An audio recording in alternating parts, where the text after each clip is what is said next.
அடுத்து பாத்தீங்கன்னா இப்படி சொல்லக்கூடிய முன்னறிவிப்புகள் எல்லாம் பாத்தீங்கன்னா எல்லாமே டுபாக்கூர் முன்னறிவிப்பா இருக்கும். இப்ப உதாரணத்துக்கு எடுத்துக்கிறீங்க, யோவான்ல 19 அதிகாரத்துல இயேசுவை சிலுவையில ஏத்தி கொலை பண்ணதை பத்தி சொல்லப்பட்டிருக்கு.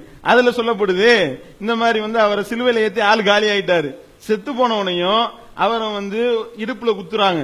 குத்தி தண்ணி வந்துருச்சு, எல்லாம் முடிஞ்சிருச்சு. கடைசியில பார்த்தா ஆளு காலி, டெட் பாடி ஆயிட்டாரு. அவருடைய எலும்பை மட்டும் உடைக்கலையாம். எலும்புகள் முறிக்கப்படுவதில்லை என்ற அந்த தீர்க்க தரிசனம் நிறைவேறும் பொருட்டு இப்படி நடந்தது. என்ன தீர்க்க தரிசனம் முன்னாடி உரைக்கப்பட்டுச்சு தெரியுமா? அதை வாச்சிங்களா? சங்கீதம் 34வது அதிகாரம் 19வது வசனத்திலிருந்து எடுத்து படிச்சு பாருங்க. நீதிமானுக்கு வரும் துன்பங்கள் அநேகமாயிருக்கும், கர்த்தர் அவைகள் எல்லாவற்றிலும் நின்று அவனை விடுவிப்பார். நீதிமானுக்கு எந்த துன்பமும் ஏற்படாது, அவனுடைய எலும்புகளை இறைவன் பாதுகாப்பார். அவனுடைய அந்த துன்மார்க்கம் நீதி பாய்க்கிற குற்றவாளிகள் எவனும் ஒன்னும் செய்ய முடியாதுன்னு சொல்றாரு. சொல்லிட்டு அவனுடைய எலும்புகளை எவனால் முறிக்க முடியாது. அடுத்தது யோவான் சுவிசேஷத்தில் ஒரு வசனத்தை காட்டினார். இவரு என்ன சொல்றாரு?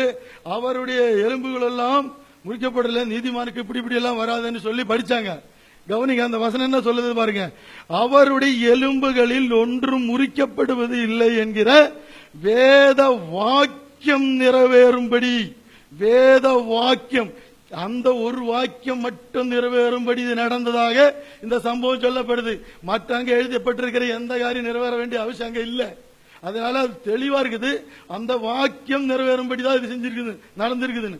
அவ்வளவு தெளிவா இது இறைவனோட வேதம் என்றது இன்னும் நல்ல தெளிவாக நிறுவனமாய் கொண்டுதான் இருக்கிறது. கற்பழிச்சுட்டா ஃபைன் கட்டிட்டு போக சொல்லி சொன்னாங்கன்னு இருக்கா இல்லையா?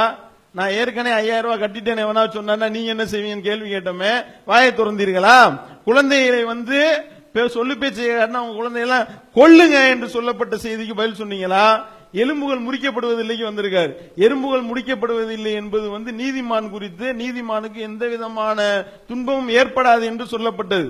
அதனால அவரை யாரும் டச் பண்ண முடியாது, பாதுகாப்பாக அவன் வைக்கப்படுவான், அவனுடைய எலும்புகள் முறிக்கப்படாது. அப்படின்னா செத்து போய் எலும்பு முறிக்கலையா? பாத்தீங்களா?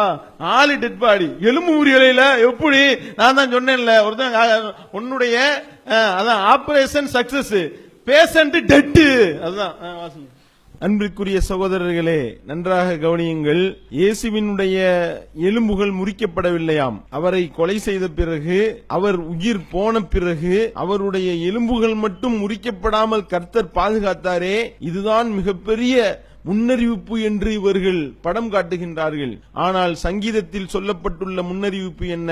நீதிமான்களை எவனும் நெருங்க முடியாது, நீதிமான்களை இறைவன் பாதுகாப்பார், அவர்களுடைய உயிர்களுக்கு எந்த ஆபத்தும் நேராது, அவர்களுடைய எலும்புகள் முறிக்கப்படுவதில்லை.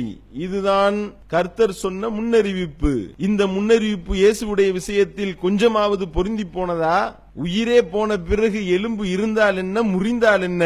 இந்த ஒரு சிற்றறிவு கூட இல்லாமல் உலரக்கூடிய உலரலை பாருங்கள். ஒருவரிடத்தில் நாம் சொல்லி அனுப்புகின்றோம், இதோ இந்த பெட்டிக்குள் 1 கோடி ரூபாய் பணம் இருக்கின்றது, இந்த பெட்டியை நீ மிக பத்திரமாக கொண்டு போய் உன்னுடைய முதலாளியிடத்தில் கொடுத்து விடு, பெட்டி பாதுகாக்கப்படும் என்று சொல்லி ஒருவர் முன்னறிவிப்பு சொல்லி அனுப்பி வைக்கின்றார். ஆனால் அந்த பெட்டியில் உள்ள 1 கோடி ரூபாய் பணமும் கொள்ளையடிக்கப்பட்டு விட்டது. வெறும் பெட்டியை மட்டும் கொண்டு போய் முதலாளியிடத்தில் கொண்டு போய் கொடுக்கின்றான் தொழிலாளி. அப்பொழுது தொழிலாளியை அனுப்பியவன் சொன்னானாம், பெட்டி பாதுகாக்கப்படும், பெட்டியை கொண்டு போய் ஒப்படை என்று சொல்லி நான் சொன்ன முன்னறிவிப்பு நிறைவேறிவிட்டது என்று சொல்லி சொன்னால் அதாவது ஒப்புக்கொள்வானா? சிந்தியுங்கள். பணத்தை விட்டுவிட்டு பெட்டியை பாதுகாத்ததைப் போல இயேசுவினுடைய உயிரை விட்டுவிட்டு எலும்பை பாதுகாத்து என்ன பிரயோஜனம்? சிந்தியுங்கள். இதன் மூலமே இந்த முன்னறிவிப்பு பொய்யாக போனதையும் பைபிள் இறைவேதமே இல்லை என்பதும் நிரூபணமாகிவிட்டது.